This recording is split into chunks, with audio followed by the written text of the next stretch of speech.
Due Process, recipient of 2 Mid-Atlantic Emmy Awards for Outstanding Talk Show Series and Outstanding Public Affairs Series.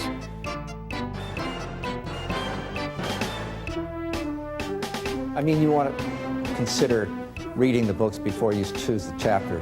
This Rutgers anthropology professor could lose his tenure, his job, and his good name. It began with a complaint of sexual harassment from a female student. Harassment in the classroom. It's on the docket for this edition of Due Process. Major funding for Due Process is made possible by the New Jersey State Bar Foundation, committed to educating the public about the law. Additional funding is provided by Lawyer's Diary and Manual, publishers of print and electronic information for and about the legal community, including the legislative manual.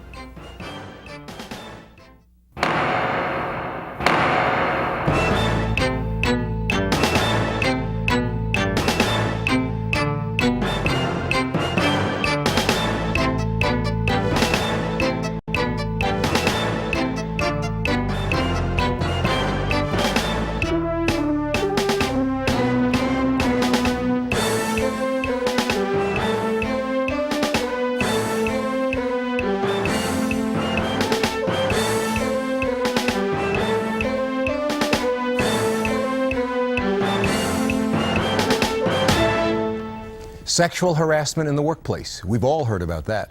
But what about harassment in the classroom? When we send our daughters off to college, should we worry that they could be victimized by their teachers? I'm Raymond Brown, and on this edition of Due Process, we'll put that question to a couple of legal experts on sexual harassment and to a college vice president who has to deal with it firsthand. But first, here's Sandy King with a story of a student-teacher affair gone sour and the charges that have followed. Raymond, at Rutgers, there's been no professor stripped of tenure for decades, but it could happen to William Powers. And though the charges against him, charges he denies, include all kinds of abusive behavior toward male and female students, they were triggered by an initial accusation of sexual harassment, the result of what started as a consensual sexual affair. Consider reading the books before you choose the chapter, maybe. I mean, it's an idea anyway, all right? In the fall semester, Professor William Powers was still teaching his Rutgers classes, as he had for 23 years. But this semester, he is out of the classroom, his career on the line. Gentlemen, how you doing? Nice to see you. Rutgers wants to take his tenure, something that's not easily done nor cheaply done. And before it's all over, it could cost the university $500,000 or more. All of a sudden, there are now allegations that I was abusing and exploiting graduate students, that I was unavailable to meet with graduate students, and that I was attempting or had successfully interfered with their professional careers. But it all began 4 years ago with a simple charge of sexual harassment, filed by a student who'd been sleeping with Powers for years. The student apparently was devastated because I told her that I no longer wanted a professional or personal relationship with her. It had to end. At least that's the professor's story. And though the student, Adriana Green, her lawyer, and the Rutgers administration all refuse to tell the other side, there is one. And it's been told in recent weeks in university hearings from which our camera was barred. The professor charged with allegations of sexual and physical assault, embezzlement, slander, libel, and the way I would characterize it is tenure and tyranny. In the hearings and in written complaints, Green agrees with Powers that they had a 5-year consensual affair, beginning when she was a 22-year-old undergraduate, he a 55-year-old distinguished professor, her married mentor, advisor, and lover. 5 years, which I've learned to regret about as much as any person can. But that is where the agreement ends.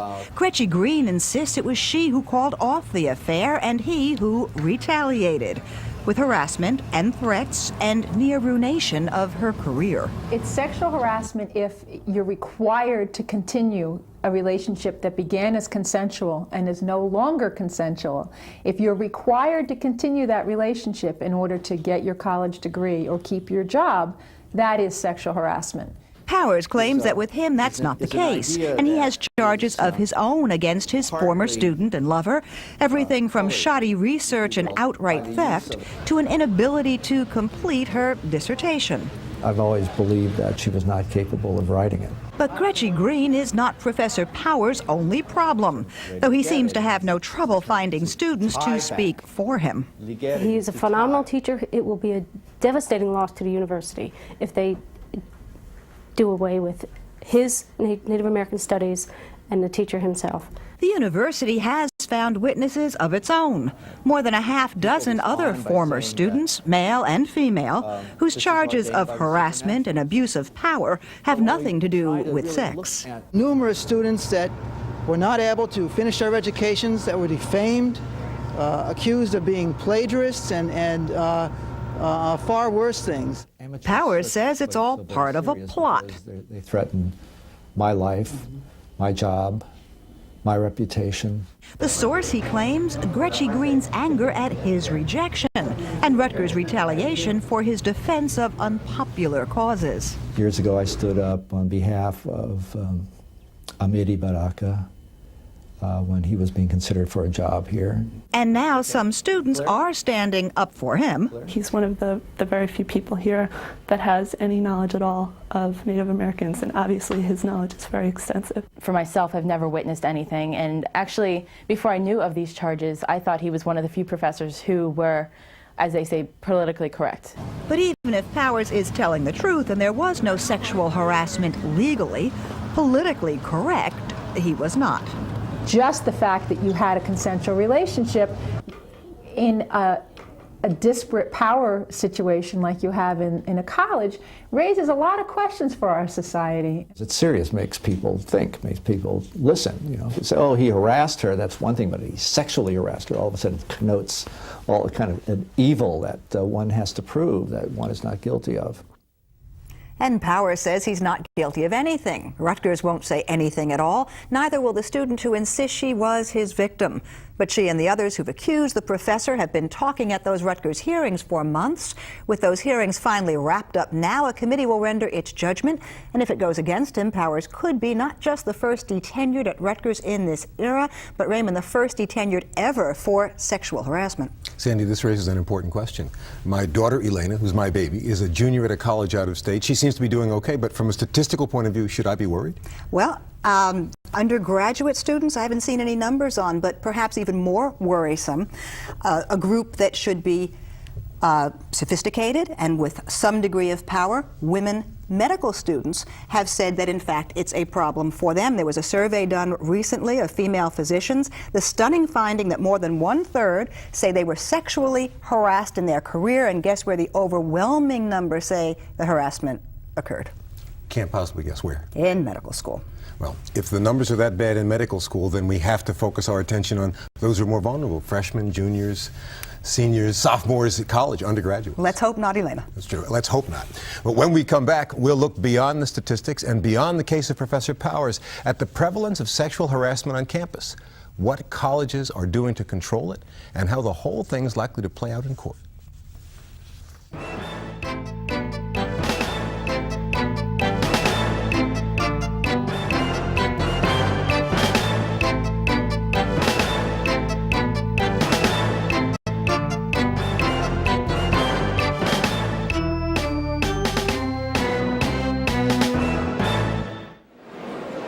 I think you have a lot of lawyers out there that are looking to capitalize on the money that can be made by contriving and conjuring up some of these sexual allegations. I think it's gone just too far. The threat of not doing what the boss wants you to do implies that you might lose something. That's harassment. I don't like it. It makes me feel uncomfortable, and I don't think it's very professional. I don't mean to be sexually harassing someone. They're just, you know, joking around on the job, and then the next thing you know, it's a court case, and then there's money involved, and then that's when they call it sexual harassment. I think it might be a lot more exaggerated in schools because teachers are trying to be comforting and nice, and a touch can be taken the wrong way. But on the job, I don't think it's exaggerated at all. Sometimes things get overblown, and everyone is very sensitive nowadays, but we have to be careful. Just how common is sexual harassment on campus? How are colleges trying to cope? and how many cases are getting into court? For some answers, we turn to some experts. Patricia Talbert, whose Roseland practice in part is representing women who say they've been harassed. Mark Blunda, who frequently defends the men who face those kinds of charges. And in Newark, Dr. Vernell Patrick, who as Vice President and General Counsel at Newark's Essex County College, finds sexual harassment among the areas he's charged with enforcing. Normally, we begin by talking to the folks in the studio, but today we'll make a change and go up to Newark.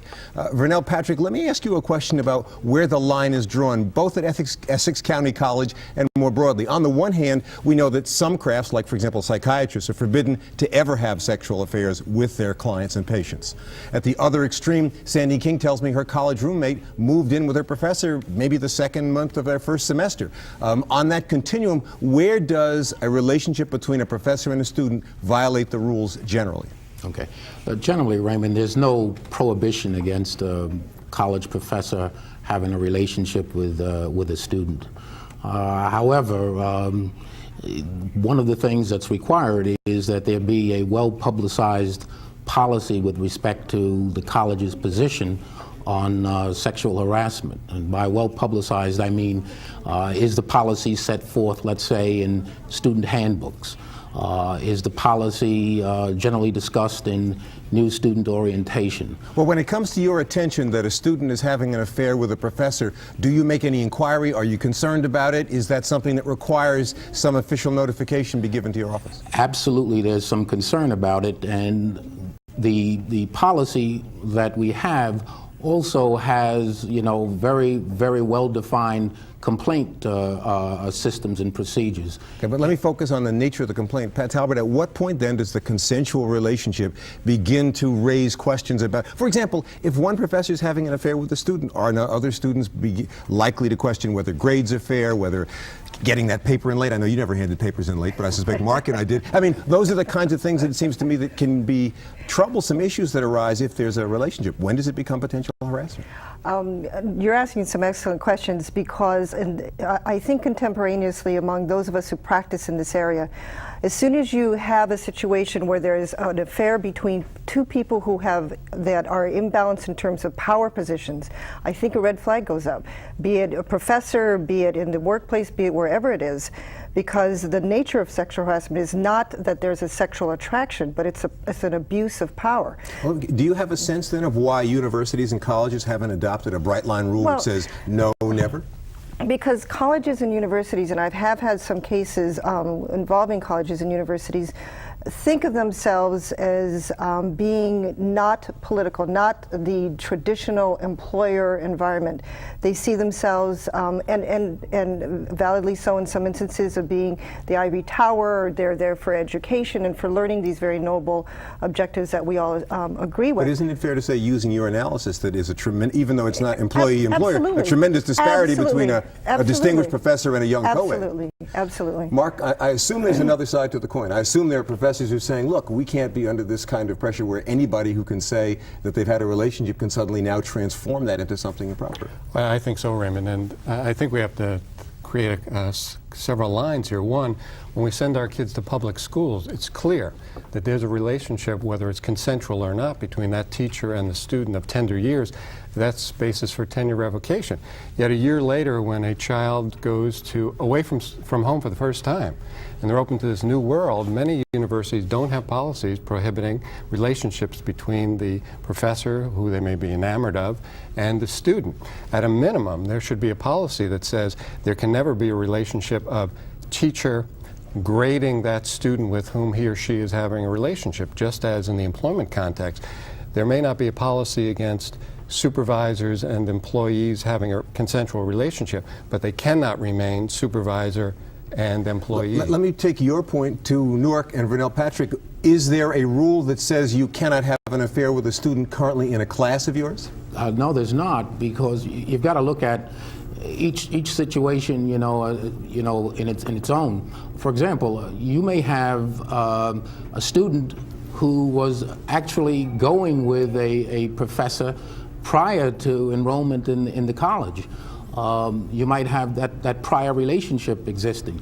You also have to look too at the nature of at least community colleges. You have an older student. You might have a student 35 years old enrolled in a class and develop a relationship with a professor. Indeed, we've had instances where professors have married students. So you're saying that the relationships are more complex than the stereotype notion of the old, grizzled professor and the young, naive co-ed? Absolutely. Well, go ahead, Pat, you're shaking your head. Tell me why. Were we both shaking our heads? I think we were both shaking our heads on this We one. both disagree. Academia is not so unique that it takes us outside of what the traditional approach is to sexual harassment in this modern time. You have to look at a power relationship, and even if, and you asked earlier also, Ray, what if the other students in the class observe that there is this relationship going on? A person who is not directly a victim of sexual harassment can have a hostile work environment claim that says, well, you know, there seems to be preferential treatment going on. Maybe the professor, male or female, is using terms of endearment or whatever. I'm here to be a student. That's inappropriate in this environment, and so I'm being subjected to a hostile environment. I think it is possible in academia as well as what we have in the employment world to have a bright line about what is acceptable and not. Well, Mark, since you're on the defensive side, let me give you, I mean you represent defendants more likely. Let's take something from the public realm. The allegation is, by some at least, that Monica Lewinsky went to the White House with the intention of having sex with the president. So that if a young person, especially a woman, were to go to a university intending to have a sexual relationship with a professor, would there, if they were in the same course and he was teaching her, arise some questions, or do you think he'd be in a position to say, look, I wasn't the aggressor, it's a voluntary relationship, what issues are arising here? Well, in the context of sex discrimination and sexual harassment, the advance or the activity has to be unwelcome. That's part of the definition. So therefore, things that are consensual are not sexual harassment. In the clip you had earlier, Nancy ERIKA Smith raised the issue about, well, what is consensual? And as Pat pointed out, when there's a question of power, because someone may agree and go along, that doesn't mean that they necessarily consented. However, when an affair lasts for 5 years and there's no complaint lodged during the course of the affair, it would tend to be evidence that that was indeed consent. But I disagree with that, because the U.S. Supreme Court case that establishes sexual harassment, I mean, it's a United States Supreme Court case, was a situation factually where in essence a bank officer was having a 4-year affair, I think, with a bank teller who managed to become a branch manager. And after a certain number of years, after 3 or 4 years, the relationship ended, and the Supreme Court looked at this and said, although the bank is asserting that this was a consensual relationship, when you have inequities in power, the issue is whether or not it was voluntary, whether or not this woman felt that she had the right to whether or not she was voluntarily engaging in this. And so the Supreme Court of the United States is looking very carefully at distinguishing. Let me bring you back. What do you say to Vernell Patrick, who says, look, it can be complicated. You could have students who are older or even maybe more mature than professors. You might have relationships that existed before that was established. Why doesn't he make some powerful arguments not to have a bright line rule? Go ahead. You sound... I'd like to indicate, Ray, that in terms of a professor having a current student, I don't understand how a university can allow that to go on in terms of policy. Just as in the employment context, we're talking about an adverse action that can be taken with regard to employment, which is a valuable thing, or giving favoritism to an employee, giving them a promotion or hiring them because of sex. The same applies in the educational forum. Certainly, education is a critical issue and a critical key element to our society. And to have a professor in the position either of favoring a student with whom he or she is having a sexual relationship, or punishing them if they do not, is certainly contrary to the idea of Title VII discrimination and the LAD discrimination. Vernell Patrick, let me just bring you in and ask you whether or not the position you're talking about is one that's unique to Essex County College, or one that's more widely followed in the academic world, that is one of tolerating professor-student relationships, provided there are not other indicators of oppression. Right. I think it's not unique to Essex County College. I think that the remedy is not in some general prohibition against the relationships between professors and students, but rather having, well-defined structures for complaint if there are allegations of sexual harassment, whether it be the student that has the relationship with the professor or other students who feel that somehow they're disadvantaged by that relationship. Historically, has Essex County gotten complaints and acted on them, complaints of this kind, of student-teacher relationships that were harassing or created the appearance of unfairness to other students? Yes, there have been complaints and they've been investigated, but I would say, you know, in terms of numbers, they're rather small. Does that suggest to you that the system isn't workable, or nothing abusive is happening? My view of the whole thing is that this is not as large a problem as some would present it to be. Well, Pat Talbert is smiling. I'm assuming you're smiling for a reason. Well, and just very quickly in terms of the bright line, I think where we are both coming out is the bright line for us, because as a plaintiff's attorney, I don't want to see my clients harassed, and as an employment attorney, you don't want to have your clients exposed to liability. So the bright line for us is that you have to look at the relationship. We're saying absolutely no relationship if you have some control over grades, and that where it becomes attenuated is where you go further away from that. Well, Vernell, Patrick is suggesting that those who say this is a significant problem are like Chicken Little, saying the sky is falling and that it is not widespread either in terms of potential or real problems. It's just not so. The reason it's not so is because you have too many situations where exactly this is happening. Professor has control over someone's dissertation. And where you're going to find it most pointedly is in departments where you have a minority of women. You know, certain sciences, certain other technologies, and that where you have one or two women who are dependent upon a male-dominated department and who are afraid to say anything, which is again the tradition, even though you have a process. The Supreme Court of New Jersey is saying you have to have a process for complaining, but you have to have an unequivocal commitment from the top, so that it's not enough to just say we have a great process, and if there's going to be complaints, the victim has to come forward. Mark, what would constitute an unequivocal commitment from the top in your view? Well, let me indicate that clearly, if literature and history have taught us anything, it's that sex has been used for decades and centuries as a tool. So to suggest that the male professor is always the predator, I think, is not true. And you made reference to Monica Lewinsky earlier. There are certainly young women who have in mind that they may in fact use their wiles to get things that they want. And the courts have recognized this, and there are cases in the university setting which indicate when there is a consensual affair for a certain period of time, and then it breaks off, and then the complaint comes, they call those soured romances cases. And if then the friction that occurs, or what appears to be discrimination, is not based upon the gender or the refusal to continue a relationship, but upon personal animosity or the friction, that's not sexual harassment, and it's not actionable. That's a pretty complex task we've set for the courts, distinguishing a soured romance circumstance from a circumstance in which there was oppression. Are you thinking that the courts are not capable of doing that, and maybe they ought not to be in the business of making those decisions? I think the courts are capable of that. I mean, I often hear, of course, we should give equal time to half of the world, which is male, and say that, yes, a man certainly can be sexually harassed, but the reason why perhaps sex has been used in the past is because women traditionally have not been in power. And so the shit they have had is, that's right, the situation, I can get things from you. Saying someone like Monica Lewinsky, who's in her 20s, is somehow, and the president and she are not in a power relationship, and that he should know better. So just going back to this idea is that just because you have people coming together in a sexual relationship, they're on an equal footing, is not so. It's just not so. And in certain contexts where you have a power relationship, I don't think you could automatically think of it as consensual. So the question of what constitutes consensual is even and I think the responsibility study. falls on the person in the power position to say, I'm not going to do this. It's not as if a woman approaches you, Ray, and they say, here I am, and you're going to say, of course. Vernell, Patrick, do you think that there's a frequent occurrence of students being approached by professors and the student being unable to handle it, maybe even unable to say no? I don't think it's frequent at all.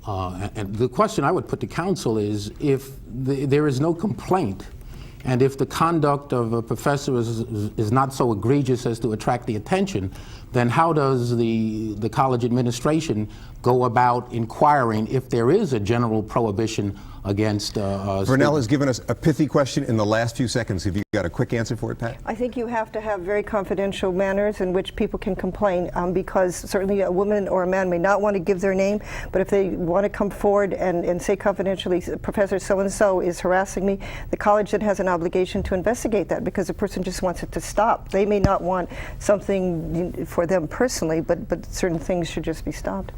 We've reached that point in the discussion where there's more to say, but just no more time in which to say it. I want to thank you all for being with me. And that's it for this edition of Due Process. But we hope you'll join us next week when we take on another controversial issue of law and social justice. Till then, for Sandy King and all of us here, I'm Raymond Brown.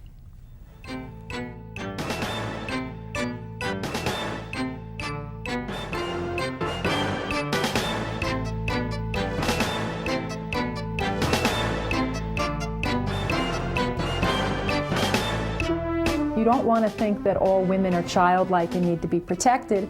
On the other hand, I don't like the idea of sending my 18-year-old daughter off to a college somewhere to live on campus and having some man with a tremendous amount of power over her taking advantage of that position, taking advantage of the natural vulnerability of a young girl the first time living away from home. That's a scary situation, and that power relationship can create a situation where it's really not consensual, where that young girl doesn't know how to say no.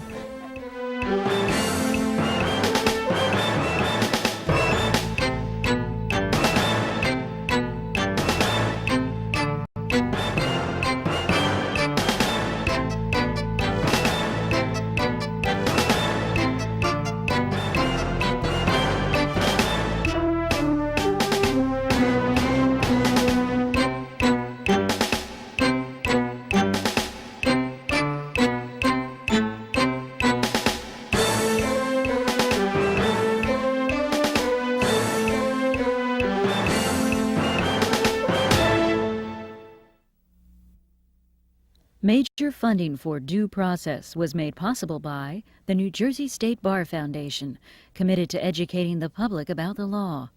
Additional funding was provided by Lawyer's Diary and Manual, publishers of print and electronic information for and about the legal community, including the legislative manual.